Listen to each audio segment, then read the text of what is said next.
Pourquoi le franc CFA fait encore débat? Et si la monnaie que tu utilises chaque jour n'était pas vraiment la tienne? Depuis plus de 75 ans, le franc CFA rythme la vie économique de millions d'Africains. Pour certains, c'est un symbole de stabilité. Pour d'autres, un vestige du colonialisme. Mais pourquoi, après toutes ces années, le franc CFA continue-t-il à faire débat? Bienvenue sur Continent 2.0, la chaîne qui explore l'Afrique d'hier, d'aujourd'hui et de demain. Aujourd'hui, on plonge dans une question qui divise: le franc CFA, outil économique ou héritage colonial?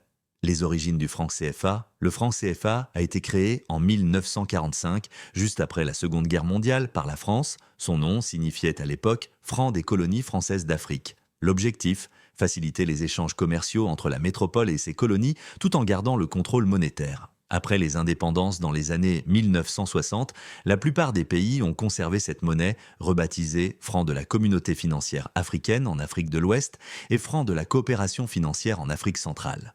Mais derrière le changement de nom, beaucoup estiment que le système est resté le même. Comment fonctionne le système CFA aujourd'hui? 14 pays africains utilisent encore le franc CFA réparti dans deux zones monétaires, la CEMAC, Afrique centrale, et l'UMOA, Afrique de l'Ouest. Leur monnaie est indexée sur l'euro, avec une parité fixe garantie par le Trésor français. En échange, ces pays doivent déposer une partie de leurs réserves à la Banque de France. Ce système a ses avantages: il offre une stabilité monétaire, limite l'inflation et favorise les investissements étrangers. Mais il a aussi de lourds inconvénients, car cette dépendance empêche les pays d'avoir une politique monétaire indépendante. En clair, ils ne contrôlent pas totalement leur propre argent. Les critiques et les réformes depuis plusieurs années, les critiques se multiplient. Des économistes, des dirigeants et surtout une partie de la jeunesse africaine voient dans le franc CFA un outil de domination économique. Pour eux, c'est une monnaie post-coloniale qui freine l'autonomie du continent. Mais d'autres défendent le système. Ils y voient un facteur de stabilité dans des régions souvent fragiles. En 2019, une réforme historique a été annoncée.